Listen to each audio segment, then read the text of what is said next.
Hindi yung kung sino-sino mga suspect. For all I care, pag meron dyan drug addict na nang... Hayaan mo siya kung bugbugin siya ng pinong-pino ng mga pulis, hayaan nyo siyang tulungan na lang ng ibang agency. Pero ang tulungan nyo, yung victim niya. What about those victims na pupunta sa programa ko every single day na wala namang kasalanan, inabuso ng mga pulis, inabuso ni mayor, inabuso ni Gob, inabuso ni chairman, etc.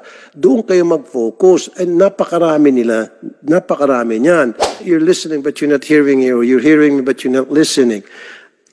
So, yung victim, hindi sa suspect, doon sa biktima ng mga pulis na walang ginawang kasalanan. That's what I'm trying to point out. Yan ang gusto ko, diyan kayo mag-focus. Hayaan nyo na yung mga suspect na tinorture ng mga pulis dahil talaga namang ginawa nila yung krimen na yon, leave it to other agency like the Public Attorney's Office.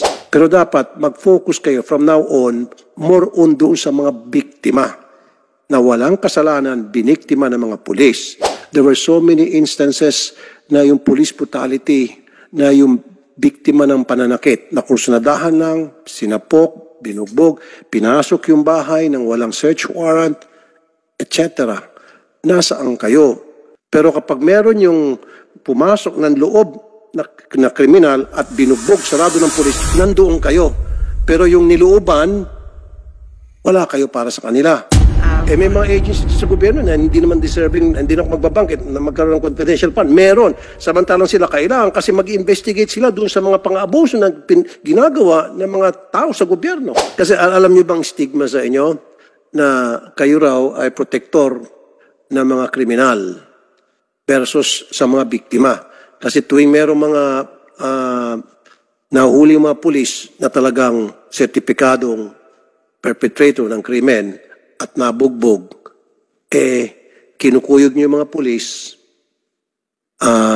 kinakasuhan, and all. And nakakalimutan nyo, paano naman yung biktima nung suspect na yun na binugbog ng pulis. Kung meron man dapat, ito ay base sa aking obserbasyon at sinasabi ng mga tao, Mr. Chair, dapat dun din kayo dun sa victim.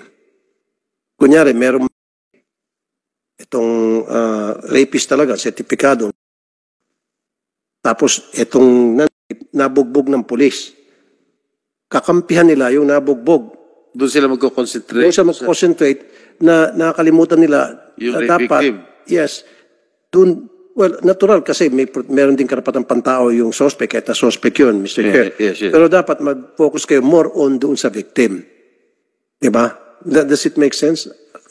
We thank you for providing us the opportunity to clarify that. In all instances po that there are, for example, cases, we do not interfere when the policemen apprehend the suspects because we believe that they have to answer for the crime. I mean, any crime committed by any person and then sila ay na manhandle ng mga kapulisan o ng authorities, nabugbog, nabatukan, diba, natadyakan, etc., etc. So, violation of human rights. Yung karapatan pantao kasi hindi pa naman siya talaga convicted. So, doon kayo focus, binabanatan yung pulis, tinitira niyo yung pulis, kakasuhan yung pulis and all. Nakakalimutan nyo na bigyan ng support yung victim na binictimize nitong suspect na nabugbog ng mga pulis. Tama lang yon na pagsabi niyo pulis, may karapatan pantao pa rin yung suspect na yan kahit na suspect siya. Pero kung akong tatanungin personally, dito muna ako sa victim. Victim siya Itong kriminal, gagawa-gawa ka ng kalokohan, tapos ngayon, nabatukan ka ng pulis, iiyak ka sa CHR. Not good. Yun yung point ko. If I may, Your Honor. Ang CHR po ay tumatakbo at nagtatrabaho ayon ho sa aming mantra, CHR ng lahat, naglilingkod maging sino ka man. Maaari hong medyo trivial yung aming mantra, pero totoo po yun na ang CHR po ay naglilingkod ho kahit kaninong man. So katulad ho doon sa inyong example, may police, mayroong biktima ng halimbawa ay ang CHR po, tinitignan din po yung kapakanan ng biktima. Kasi katulad ng sa mga pag-ang krimen ay tungkol sa babae, ginawa laban sa babae. Bilang gender ombud po, ang Commission on Human Rights po ay tumutulong sa biktima. At sa isang banda rin, tinitingnan din naman namin yung pagtupad ng mga kapulisan sa tungkulin nila bilang agents of the state. So kapag may paglabag po ng sa mga proseso, siyempre ang CHR po ay pupuna. Bagamat hindi ho kami kumikiling do sa mga gumawa ng krimen. Kami ho ay sumasang-ayon ang ating pamahalaan ay tugisin yung mga kriminal. Ngunit dapat ito ay naayon sa batas sa proseso. Chairman Richard Palatok, sir. Napakarami ng mga insidente. Magkakampi tayo pero pupunahin kita rito. In fact, mamaya sabihin kung ba't kailangan madagdagan kayo ng budget. Pero ang dami ng mga insidente na yung mga malilit nating kababayan na oppress, na pagsasamantalahan, nabubugbog ng mga pulis, nasaan kayo? And then they come to me. And wait, wag ka muna tumingin sa kahit saan. And then, nagtitrending yung nagbabiral. I was expecting na kayo sa CHR would offer your help. At ito yung mga kaso na hindi pa ako senador, broadcasted pa lang ako, na can we help? Sige, nabalitaan namin yan, narinig namin yan. We will do everything in our power, vested upon us by the Constitution para tugisin yung mga pulis na ng abuso. There were so many instances na yung police brutality, na yung biktima ng pananakit, na kursunadahan lang, sinapok, binugbog, pinasok yung bahay ng walang search warrant, etc. Nasaan kayo? Pero kapag meron yung pumasok ng loob na kriminal at binugbog, sarado ng pulis, nandoon kayo. Pero yung nilooban, wala kayo para sa kanila. Nagets mo, yun po yung naging stigma. Hindi nga. I've been a broadcaster for more than 25 years and I've been dealing with police brutality and police abuses and what have you. And ito yung nanonotice ko rin. Pag tuwing merong naaping kriminal, mga sanggano, inapi ng mga pulis. I'll use the term inapi ng mga pulis. Nandoon kayo. Pero tama lang, tulad sinabi nyo, kasama sa mandate nyo yan. Pero dapat mag-focus kayo from now on, more on doon sa mga biktima na walang kasalanan, biniktima ng mga pulis. Ngayon, yung doon sa mga suspect na binubugbog na pulis, leave it to PAW. PAW na lang para, di ba? Para magkaroon division of labor. Yung PAW, doon sa mga suspect na binugbog ng mga pulis na walang kakayahan, diba, kumuha ng abogado, PAW. Kayo naman dun sa victim. Your Honor, we wish to reassure you po that 90% of our victims, of our clients served, are victims actually belonging to the vulnerable sector. Mga kababaihan po, children, PWDs, and senior citizens. Okay. Hindi lang po siguro nakakaabot sa publiko yung mga regular na programs and services po namin, but we do provide financial assistance to them. We also provide legal aid assistance. We also investigate cases, and we also assist them in the filing of cases.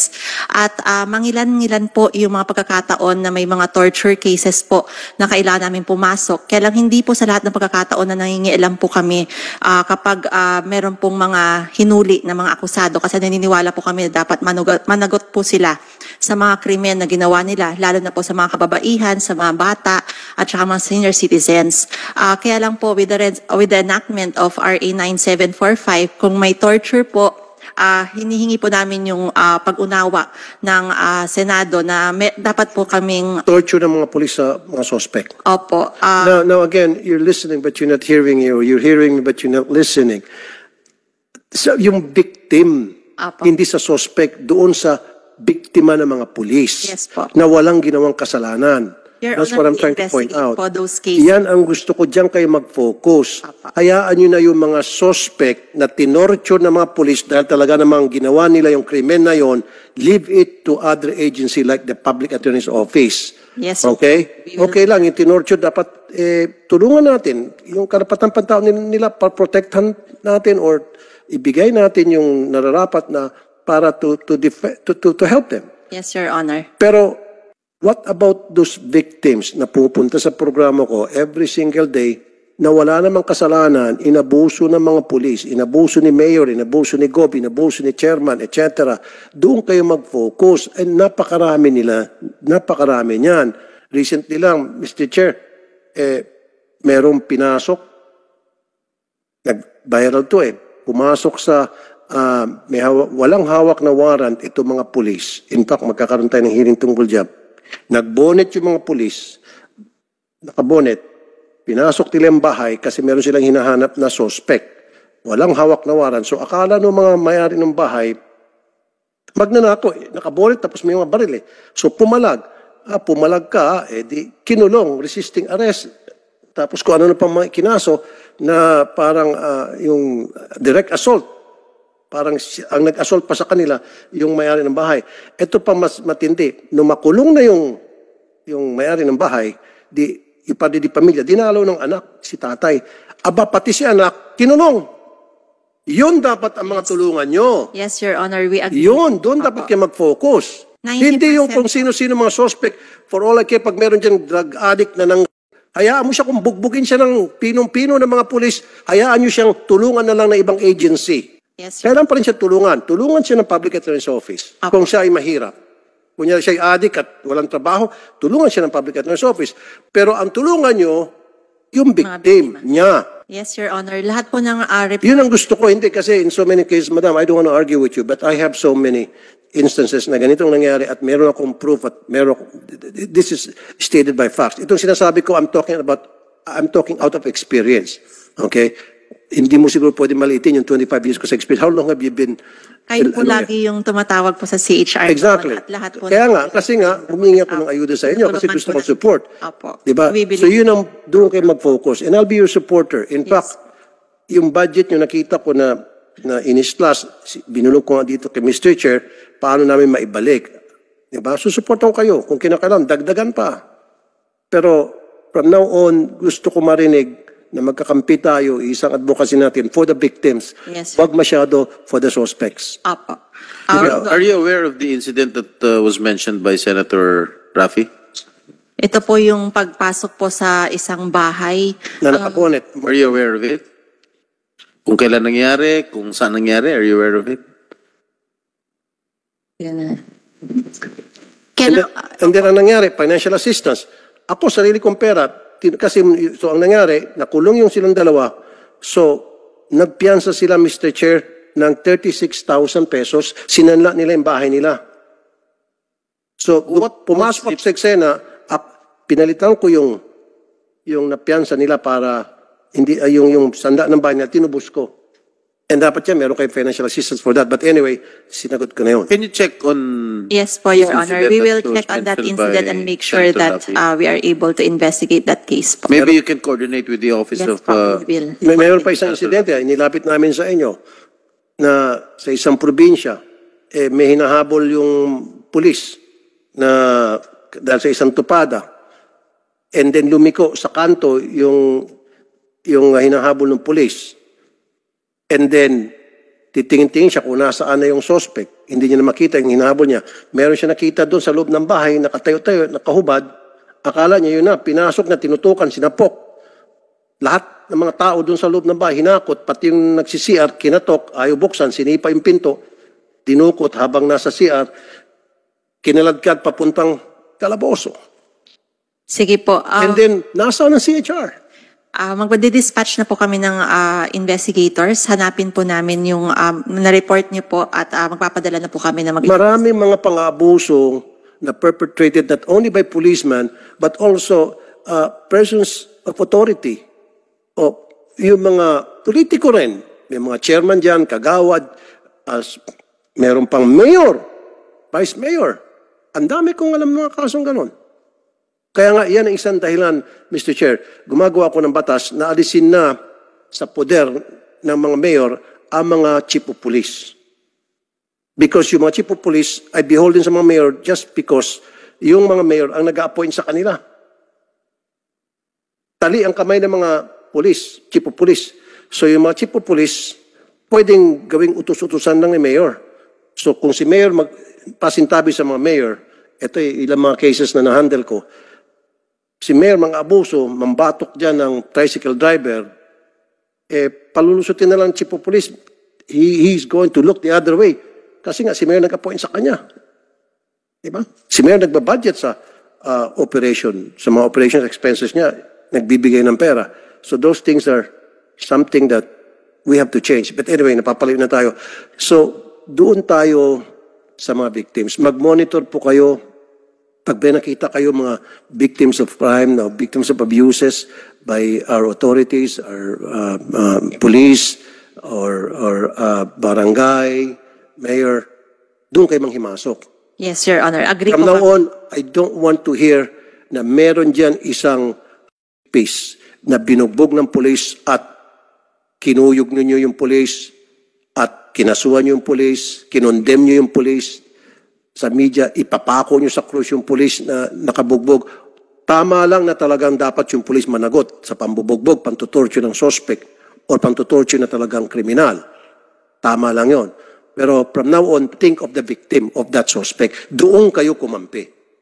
Am I making myself Yes clear? po. Yun lang yun. Your Honor, we also... Pag ginawa nyo yan, I'll be your strong supporter Salamat pagdating sa budget. Pa. Trust me.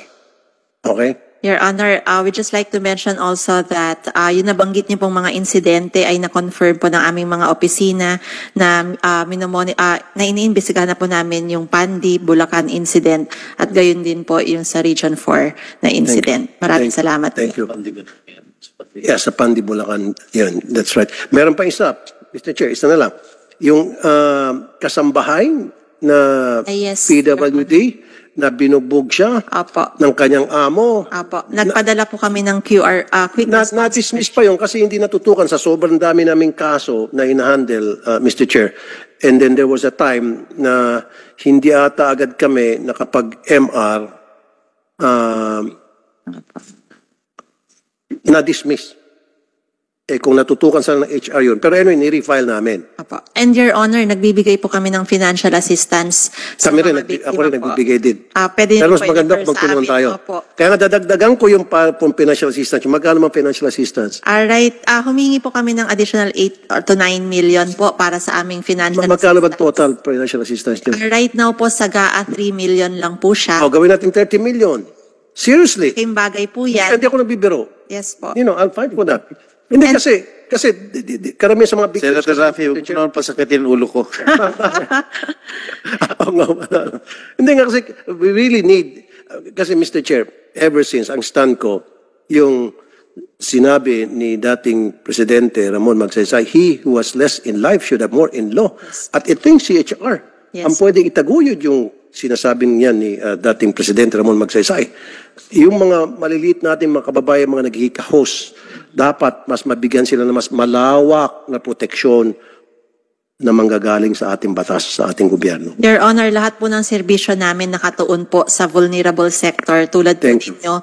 Lahat po ng financial assistance, legal advice, counseling, investigation of cases ay patuon po sa mga vulnerable In fact, sectors. kung ako masusunod, dapat mabigyan din sila ng confidential fund kung sino-sino mga agency ng gobyerno. We will welcome that po, Your Honor. Right Dapat now, meron. 1M lang po. Kaya kung pwede pong itaas para po mas Taasan. makatulong kami.